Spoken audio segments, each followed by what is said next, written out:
6 باتوں کی حضور نے وصیت کی تھی۔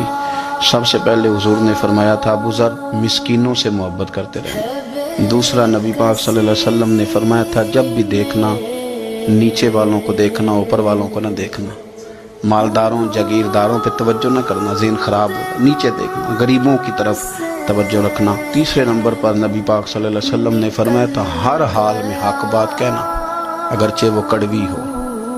چوتھے نمبر پہ میرے محبوب نے فرمایا تھا اللہ کے معاملے میں کسی کی پرواہ نہ کرنا، کوئی کیا کہتا ہے کہتا رہے، تم رب کے رستے پہ چلتے رہنا، ملامت کی پرواہ نہ کرنا۔ اور 5ویں نمبر پر میرے نبی پاک نے مجھ سے کہا تھا اگر رشتہ دار تجھ سے تعلق توڑیں بھی نہ تو جوڑ کے رکھنا، صلہ رحمی نہ چھوڑنا۔